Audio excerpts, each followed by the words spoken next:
አልሐምዱሊላህ ረቢል ዓለሚን። ሁሌ አይለያየን ኢንሻአላህ። ሁላችንንም ዓፊያ አድርጎ በሱ መንገድ ላይ አላህ ይሰብስበን። ሐቂቃ ዱንያ ውስጥ በሱ መንገድ ላይ ከመነጋገር የሱን ስም ከማውሳት የነቢያችንን ሰለላሁ ዐለይሂ ወሰለም ስም ከማውሳት የበለጠ የሚያስደስት ቦታ የለም። ሰዎች የተለያየ የመዝናኛ ቦታ ይሄዳሉ። ቁሳዊ የሆነ ፍላጎታቸውን ለማርካት ደፋ ቀና ይላሉ። የሰው ልጅ እውነተኛ ደስታ የሚጀምረው ግን የሚመነጨው ከውስጡ ነው። ውስጡ ቀልቡ ጠሃራ ካልሆነ፣ ውስጡ ቀልቡ ካልተደሰተ በዙሪያው ያሉ የሚያማምሩ ነገሮች ቢከቡት ሊደሰት አይችልም። እውነተኛ ደስታ ከአላህ ጋር በመቅረብ የሚገኝ ደስታ ነው። لذلك العلماء قالوا إن في الدنيا لجنة لا يدخل جنة الآخرة من لم يدخلها.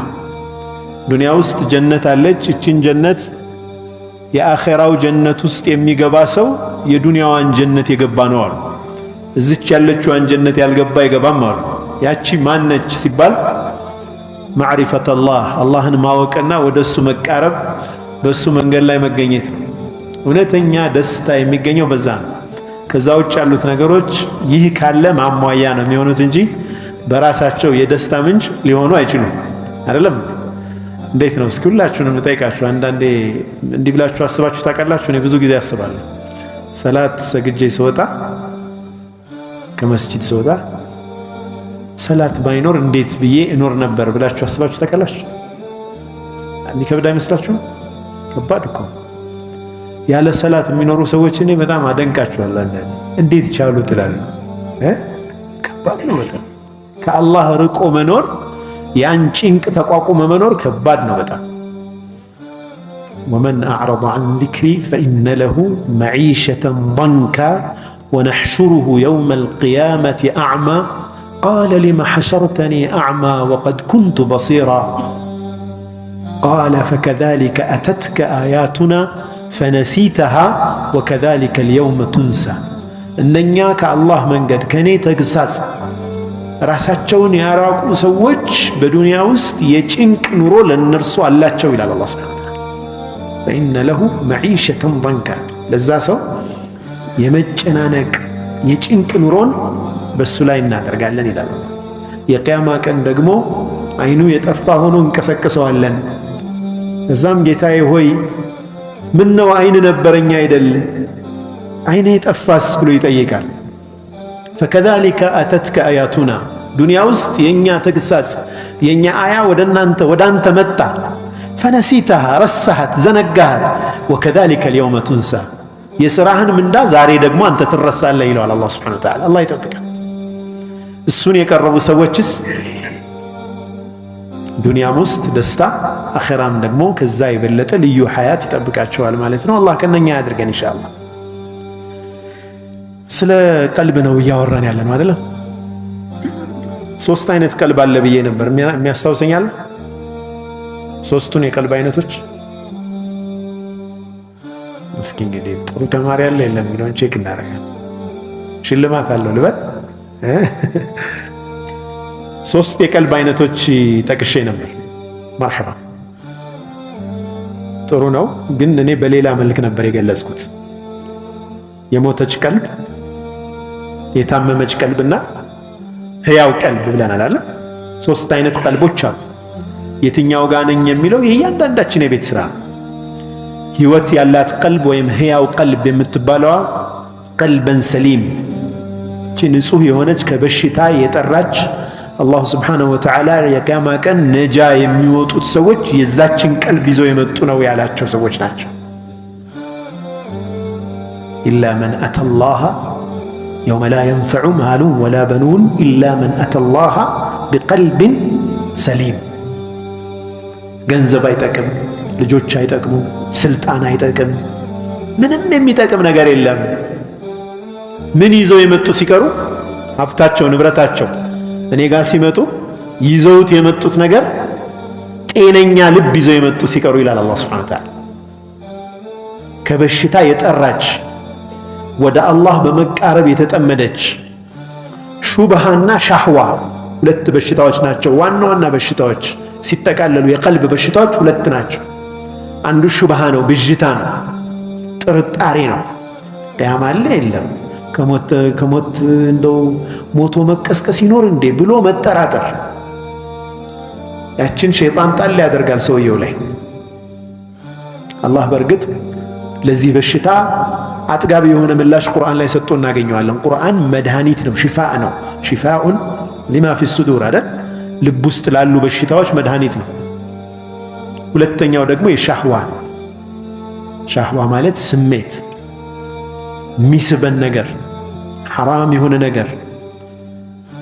እነኚህ ሁለቱንም ቁርአን መድኃኒት ሆኖ እናገኘዋለን።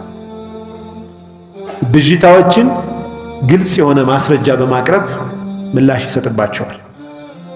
ሻህዋን ደግሞ በስሜት መሳብን ደግሞ ከስሜትህ ተቋቁመህ ወደ እኔ ከቀረብክ ጀነት አለ፣ ስሜቱ አሸንፎ ከሄድክ ደግሞ ጀሃነም አለ ብሎ ሽልማትና ቅጣትን በማስታወስ ቁርአን ያክመናል።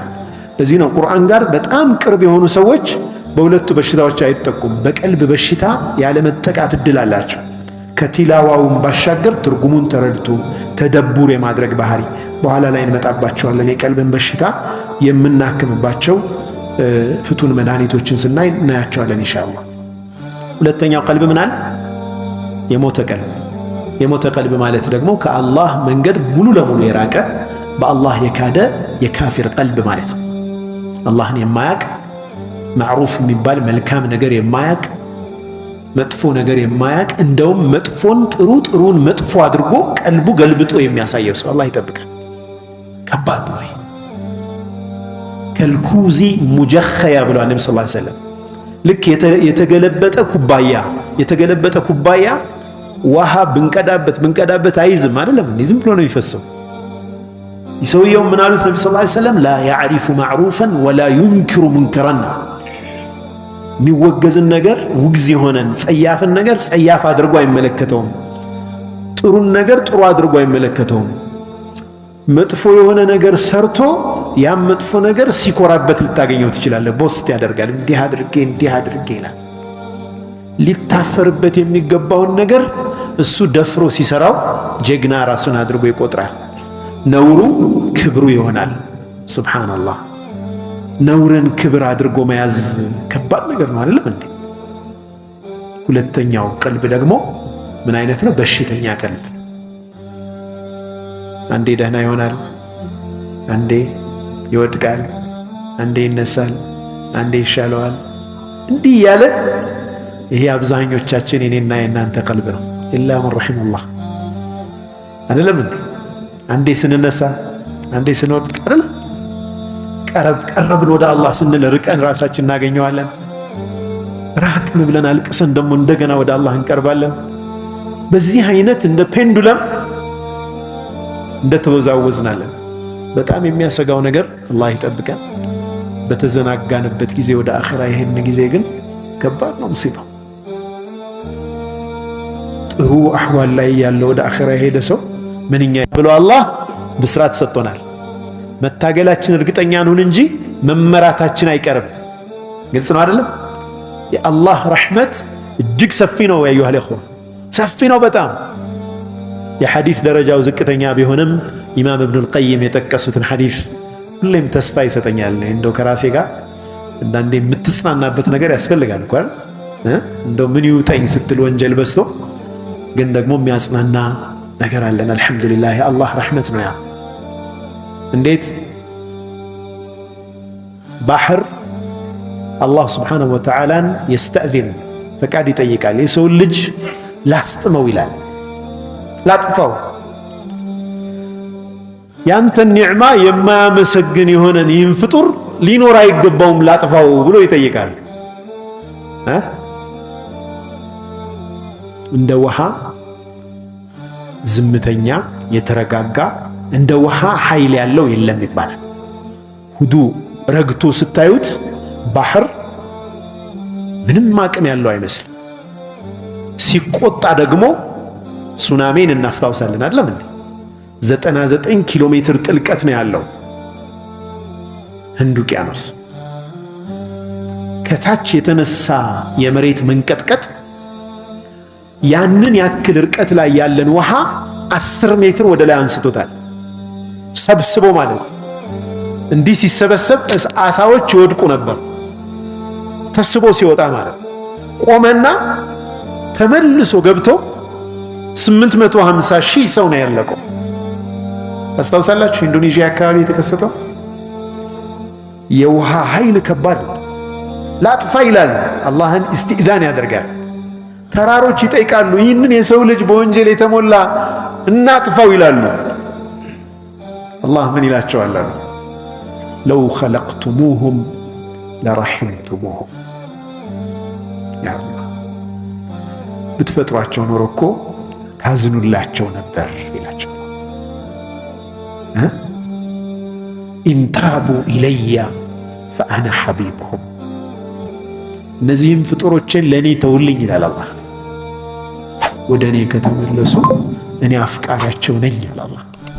ፈኢን ለም የቱቡ ባይመለሱ ደግሞ ፈአና ጠቢቡሁም እኔ ሐኪማቸው ነኝ አክማቸዋለሁ። አብተሊህም ቢልመሳኢብ በችግር እፈትናቸዋለሁ። ሊኡጠሂረሁም ሚነል መዓይብ ከጉድለት ላጸዳቸው ስለምፈልግ በችግር ቆንጠጥ አደርጋቸዋለሁ፣ እፈትናቸዋለሁ።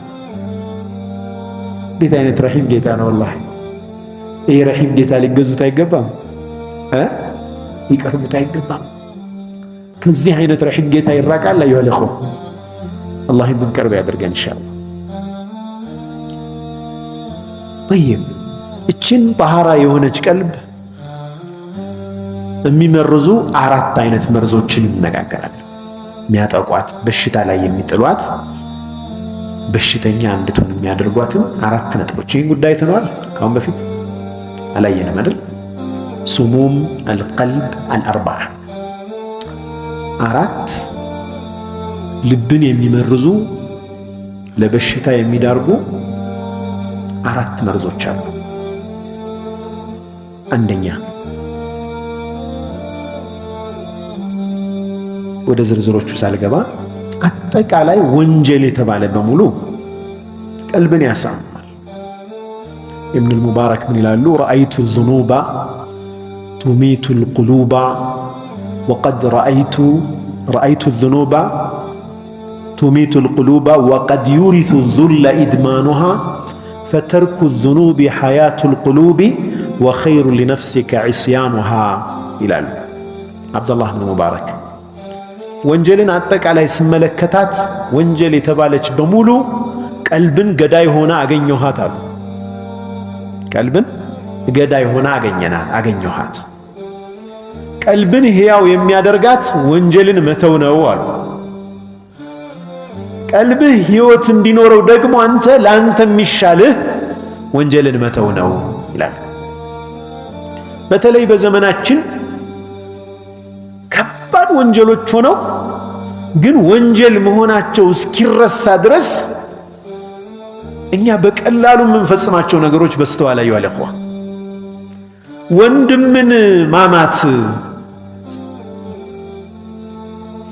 አንስተን ስለ አንድ ሰው እንደፈለግን መናገር ይህ እንደ ወንጀል እየተቆጠረ ነው እንዴ በዘመናችን?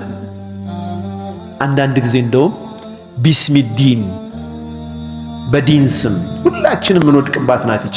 ሁላችንም ራሳችንን መገምገም ያስፈልገናል አይደለም? በዲን ስም እናማለን ሰዎችን። አልጊባ ቢስሚዲን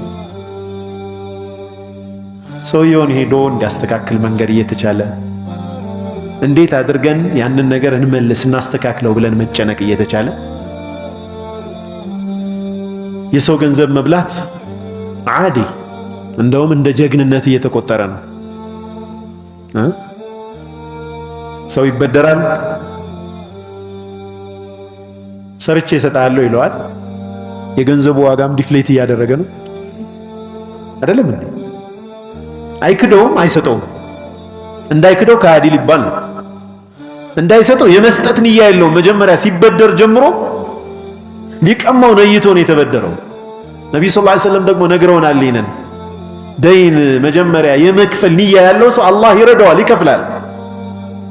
ንያው መቀማት ከሆነ ደግሞ አይከፍለውም። ያን ነገር መጀመሪያውንም የመክፈል ሐሳብ የለም። አጠቃላይ በየቀኑ የምንፈጽማቸው ወንጀሎች ቀልብን ወደ ምን እየወሰዱት ነው? ወደ ሞት እየወሰዱት ነው። ከማ يقول ابن القيم ቀልባችን ሳናቀው ሰውነታችን ውስጥ ይሞትና ሰውነታችን የቀልባችን ቀብር ይሆንና የሚንቀሳቀስ ጀናዛ እንሆናለን ብለዋል። አላህ ይጠብቀን።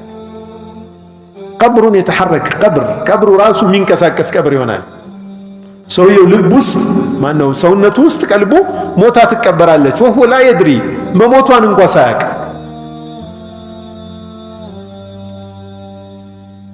طيب የመጀመሪያው መርዝ ፉዱሉል ከላም ወሬ ማብዛት፣ ንግግር ማብዛት። ቂለ ወቃል እንዲህ ተባለ እንዲህ አለ። ማህበራዊ ሚዲያ መጥቷል። ይህንን የሚያቀላጥፍ ቂለ ወቃለን የሚያቀላጥፍ ማሽን እንዲህ ተባለ እንዲህ አለ እንደዚህ አለ አንተ እንዲህ ብለህ አንተ እንደዚህ። ፉዱሉል ከላም አላህ ዐዘ ወጀል አንድ ትልቅ አካል ለሰው ልጅ ሰጥቷል፣ ለሌሎች እንስሳት ያልሰጠው።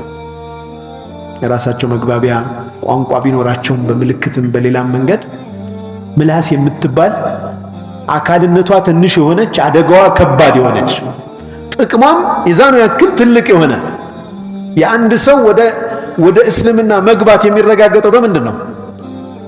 በሸሃደተይን አይደል? ሸሃደተይን በምንድን ነው የሚባለው? በምላስ። የምላስን ትልቅነት አያችሁ? ወደ እስልምና ለመግባት ሸርጥ ተደርጋለች በሷ መናገር። በዛው ልክ ደግሞ ከእስልምና ለመውጣትም ምክንያት ትሆናለች ኩፍር በመናገር። አላህ ይጠብቀን። ሰውየው የከሊመተል ኩፍር የኩፍር ንግግር ተናግሮ ደግሞ ሊወጣ ይችላል። የእስልምና መግቢያና መውጫ ልትሆን ትችላለች እቺ ምላስ። በዚህ መካከል ደግሞ ብዙ ነገር አለ። ከላ ኢላሃ ኢላላህ በላይ ትልቅ ቃል የለም አይደለም?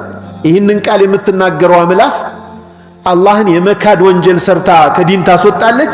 በመሃሉ ደግሞ ሌላ መልካም ነገርም መጥፎ ነገርም ትናገራለች እቺ ምላስ።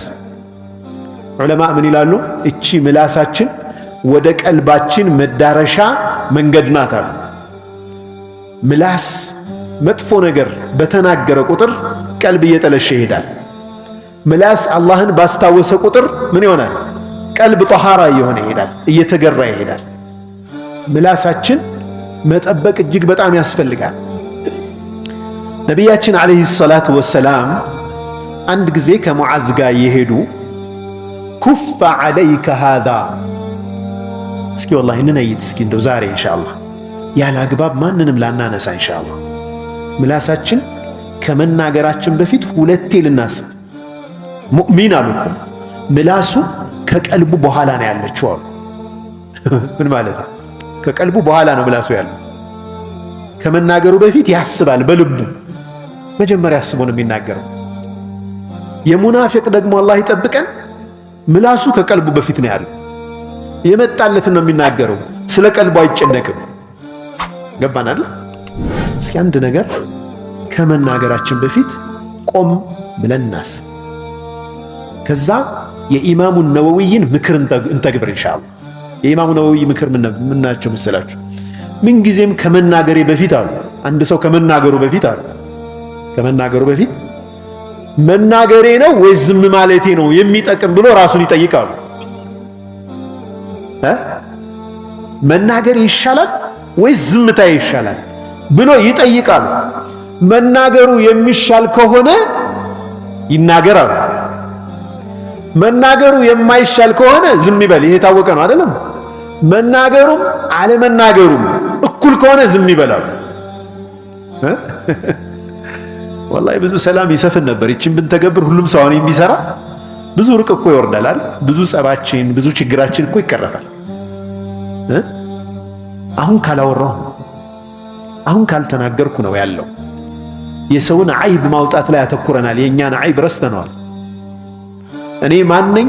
እያንዳንዳችን ቁጭ ብለን ኸልዋ አድርገን ከራሳችን ጋር ቁጭ ብለን ብናስብ እውነቱን ይነግረናል። ሰው ራሱን ማታለል አይችልም። ይቻላል እንዴ? ራሴን ማዋሸት ይችላል? ስለ ራሴ የሚነግረኝ ነገር እውነት ነው። ምንም መካድ አይቻልም። ያችን መጋፈጥ ብዙዎቻችን ፈቃደኛ አይደለም። ስለዚህ ምን ቢዚ እንሆናለን ማለት ነው? ምላሳችን ሌሎችን በማንሳት ላይ ቢዚ ይሆናል። ያኔ እኛን የምናይበት ጊዜ ስለማይኖረን ራስን በማየት ውስጥ ያለን ህመም አቮይድ እናስወግዳለን። ግን ያ ህመም ይሻለን ነበር። እኛ ህመሙን ተቋቁመን ውስጣችን አይተን ያችን ለማረም መስራት ነበር የሚሻለን። ታዲያ ነቢያችን አለይሂ ሰላቱ ወሰላም ሙዓዝን ኩፍ ዐለይከ ሃዛ ምላሳቸውን እየያዙ እችን ተጠንቀቅ አሉት። ነቢ ሰለላሁ ዐለይሂ ወሰለም ብዙ ነገር እኮ መክረውታል። ብዙ ነገር መከሩትና ማሳረጊያው ላይ ምን አሉት? እችን ምላስ ተጠንቀቅ አሉት። ከዛ ሙዓዝ በጣም ገረመውና ረዲየላሁ ዐንሁ አነሕኑ ሙአኸዙና ቢማ ነተከለሙ ቢህ አው ከማ ቃል በምንናገረው ነገር አላህ ዘንድ እንጠየቃለን እንዴ አንተ የአላህ መልእክተኛ አላቸው። ተኪለትከ ኡሙከ ያ ሙዓዝ አንተ ሙዓዝ ሆይ እናትህ ትጣህ አሉት። ይሄ አይኔ ፍሰስ እንዴት ይህን አታውቅም ይባላል በእኛ አካባቢ። እንዴት ይሄ ይጠፋሃል እንደማለት ነው። እንዴት ይህንን ነገር ሳታስተውል ትቀራለህ? እንዴት ትጠይቀኛለህ ይባላል ወይ? ፈሀል የኩቡ ናሱ ዐላ ውጁሂሂም አው ቃለ ዐላ መናኺሪሂም ኢላ ሐሳኢዱ አልሲነቲሂም። ሰዎች ጀሃነም ላይ ፊት ለፊታቸው ወይም በዚህ በኋላቸው ተገፍትረው የሚጣሉት ምላሳቸው የዘራችውን እያጨዱ አይደለምን አሉ ነቢያችን ሰለላሁ ዐለይሂ ወሰለም። የምላሳቸው ውጤት አይደለም ወይ ጀሃነም ተገፍትረው የሚጣሉት አሉ ነቢ ሰለላሁ ዐለይሂ ወሰለም። አቡበክር ሲዲቅ እኮ ረዲየላሁ ዐንሁ ለረጅም ጊዜ መታሰር ያለበት ነገር ቢኖር እኮ ምላስ ነው ብለዋል። እስር የሚያስፈልገው ማለት ምላስ ነው። እችን ምላስ አላህ ይጠብቅልን። እኛም ጥረት እናድርግ ይቻላል። እንደው ከኛ አካባቢ ማንም ሰው እንዳይነሳ አይደለም እኛ ልናማ እማናሳማ ሰዎች መሆን መቻል አለብን። አባባ ሻሃደም ረሕመቱላህ ዐለይህ የደሴው የአረብ ገንዳ መስጂድ ኢማም ማለት ነው። እሁድ ዕለት እዛ ፕሮግራም ነበረና እዛ ነበርኩ። የእሳቸውን ታሪክ ስሰማ በጣም ነው ያለቀስኩት። ወላሂ በቃ እንደዚህ አይነት ረባኒ አላህን የሚፈራ ሰው በእኛ ውስጥ ማጣት በጣም እንደው ጉዳት ነው ወላሂ።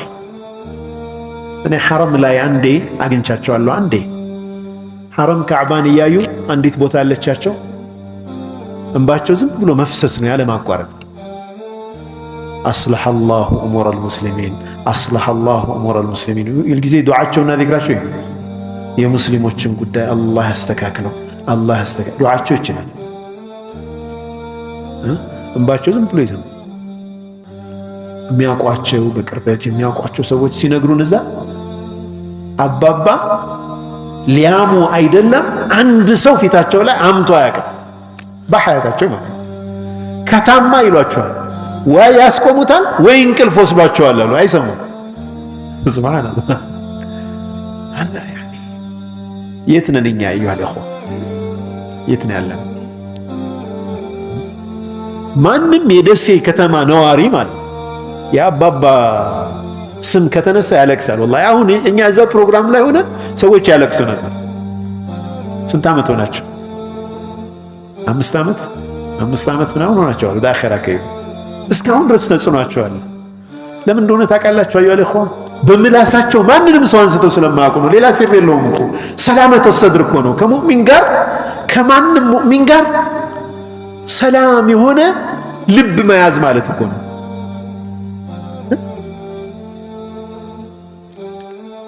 ሐሰን አልበስሪ ስለ ተዋዱዕ ተጠየቁና ተመልከቱኛ አሁን ገሌ እንዲህ ምናምን እናነሳለን አለም ምላሳችን በጣም ረጅም ነው። ሐሰን አልበስሪ ስለ ተዋዱዕ ከመጅሊሳቸው ከዕልም ቦታቸው ላይ ተዋዱዕ ምንድነው? ትህትና፣ ዝቅ ማለት፣ ራስን ዝቅ ማድረግ ምን ማለት ነው እስኪ ብለው ዑለማዎች ይነጋገራሉ። የተለያየ ዴፊኒሽን ይሰጣሉ። ተዋዱዕ ማለት እንዲህ ነው፣ አንዱ ዓሊም ተነስቶ እንዲህ ነው ይላል፣ እንዲህ ነው። መጨረሻ ላይ ምን ትላለህ አሏቸው እሳቸው። ለቀድ አክተርቱም አሉ፣ ትንሽ እንደው አበዛችሁት፣ እንደው ትንታኔው በዛ አሉ። እኔ ዘንድ ተዋዱዕ ማለት አሉ አንድ ሰው ማንኛውንም ሙእሚን ከኔ የተሻለ ነው ብሎ ማሰብ ሲችል ነው አሉ። የማገኘው ሙእሚን በሙሉ ሙስሊም በሙሉ ከኔ የተሻለ ነው ብሎ ማመን ነው አሉ። ጃሂል ይሁን ዓሊም ይሁን ሀብታም ይሁን ድሃ ይሁን እንደ የሌላ ሀገር ሰው ይሁን የዚህ ሀገር ሰው ይሁን የእሱ ጎሳ ይሁን ሌላ ይሁን ላኢላሃ ኢለላህ ሙሐመድ ረሱሉላህ አይደለም። ሁወ አሕሰን ሚኒ ሐቂቃ ነው። ደግሞ ዝም ብሎ እኔ አንተ እኮ ከኔ ትበልጣለህ አይደለም፣ የምላስ አይደለም ጉዳዩ ከልባችን ማለት ነው። ለምን የዚህን ሰውዬ ደረጃ የሚያውቅ ሰው አለ አላህ ዘንድ? አላህ ዘንድ ትልቅ ሰው ቢሆን ኖሮ ቢሆን ይህ ሰውዬ እኛ ዝቅ አድርገን ያየነው ጸቡ ከማን ጋር ነው የሚሆነው? አይደለም ስለማናቅ ማለት ነው።